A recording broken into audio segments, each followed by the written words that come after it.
안녕하세요. 건강한 내일을 함께 만들어가는 오늘의 톡 뉴스입니다.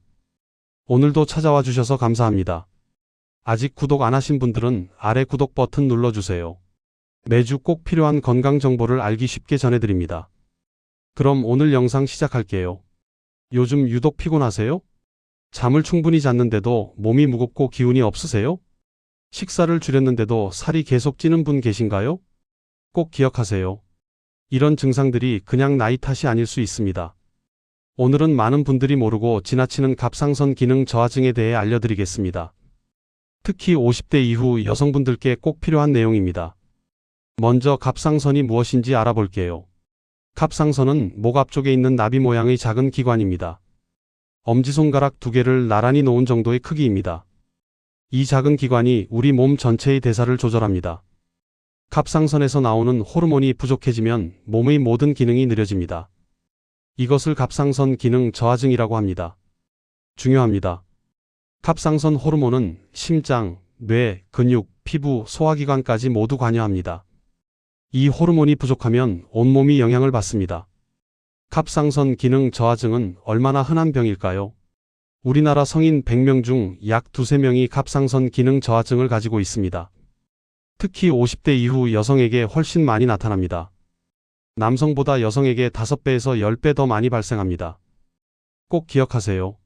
증상이 서서히 나타나기 때문에 본인이 모르고 지내는 경우가 매우 많습니다. 그렇다면 어떤 증상이 나타날까요? 첫 번째, 극심한 피로감입니다. 아무리 자도 피곤하고 늘 기운이 없습니다. 오전에 이미 지쳐있고 낮잠을 자도 개운하지 않습니다. 두 번째, 이유 없는 체중 증가입니다. 식사량을 줄여도 살이 빠지지 않습니다. 갑상선 호르몬이 줄면 기초 대사량이 떨어집니다. 몸이 에너지를 태우는 속도가 느려지기 때문입니다. 세 번째, 추위를 심하게 탑니다. 다른 사람들은 괜찮은데 혼자 춥습니다. 손발이 항상 차갑고 체온이 낮게 유지됩니다. 네 번째, 변비가 심해집니다. 장의 움직임도 느려집니다. 며칠씩 화장실을 못 가는 분들이 많습니다. 다섯 번째, 피부와 머리카락이 변합니다. 피부가 건조하고 거칠어집니다. 머리카락이 가늘어지고 많이 빠집니다. 눈썹 바깥쪽이 빠지는 것도 특징적인 증상입니다. 중요합니다. 눈썹 끝이 유독 많이 빠진다면 갑상선을 의심해 보세요. 여섯 번째, 기억력과 집중력이 떨어집니다. 멍한 느낌이 자주 들고 말이 천천히 나옵니다. 건망증이 심해졌다고 느끼시는 분들도 많습니다. 일곱 번째, 목소리가 쉬고 쉽게 부어오릅니다. 얼굴이나 눈꺼풀이 붓는 느낌이 들 수 있습니다. 특히 아침에 얼굴이 퉁퉁 부어있는 경우가 많습니다. 여덟 번째, 생리불순이 생깁니다.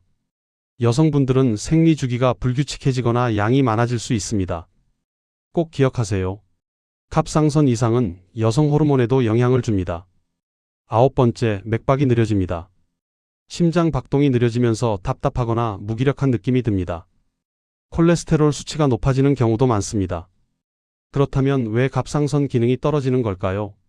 가장 흔한 원인은 자가면역 질환입니다. 하시모토 갑상선염이라고도 합니다. 면역세포가 갑상선을 잘못 공격해서 기능이 서서히 떨어지는 것입니다. 중요합니다. 갑상선 수술이나 방사성 요오드 치료를 받은 분들도 기능 저하가 올 수 있습니다. 출산 후 여성에게도 일시적으로 나타날 수 있습니다. 요오드가 너무 부족하거나 과다할 때도 문제가 생깁니다. 스트레스와 극심한 피로가 증상을 악화시키기도 합니다. 진단은 어떻게 받나요? 혈액 검사 한 번으로 알 수 있습니다. TSH라는 갑상선 자극 호르몬 수치를 확인합니다.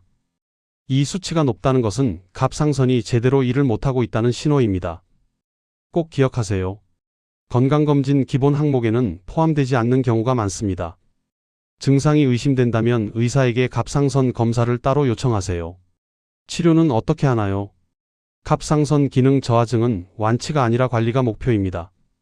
부족한 갑상선 호르몬을 매일 약으로 보충합니다. 이 약은 레보티록신이라는 이름의 호르몬 보충제입니다. 중요합니다.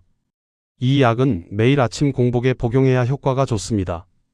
다른 약이나 음식과 함께 먹으면 흡수가 방해받습니다. 적어도 30분에서 1시간 후에 식사하세요. 약을 꾸준히 복용하면 대부분 정상 생활이 가능합니다. 일상에서 갑상선을 건강하게 유지하려면 어떻게 해야 할까요? 첫 번째, 정기적으로 혈액 검사를 받으세요. 호르몬 수치가 잘 유지되는지 꾸준히 확인해야 합니다. 두 번째, 요오드 섭취를 균형 있게 하세요. 미역, 다시마 같은 해조류는 요오드가 풍부합니다. 단, 너무 과하게 먹으면 오히려 갑상선에 부담이 됩니다. 꼭 기억하세요. 하루 한 번 소량의 해조류가 적당합니다. 세 번째, 셀레늄이 풍부한 음식을 드세요. 견과류, 달걀, 현미에 셀레늄이 많이 들어 있습니다. 셀레늄은 갑상선 호르몬 생성에 꼭 필요한 성분입니다. 네 번째, 스트레스를 줄이세요. 심한 스트레스는 면역 기능을 떨어뜨리고 갑상선에 악영향을 줍니다. 가벼운 운동과 충분한 수면이 도움이 됩니다.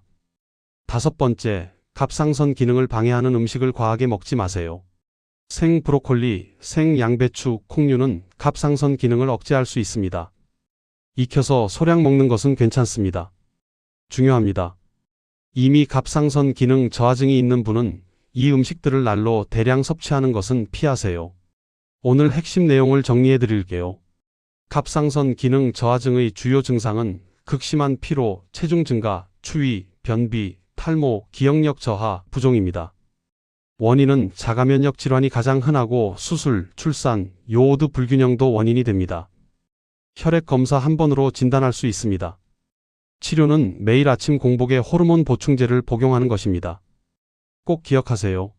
원인 모를 피로와 체중 증가가 계속된다면 갑상선 검사를 먼저 받아보세요.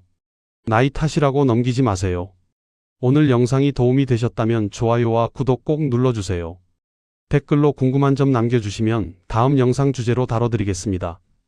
다음 시간에는 위험위궤양 방치하면 생기는 일에 대해 알아보겠습니다. 기대해주세요. 감사합니다. 오늘도 건강한 하루 보내세요.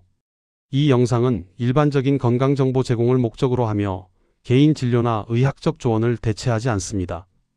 정확한 진단은 반드시 전문의와 상담하시기 바랍니다.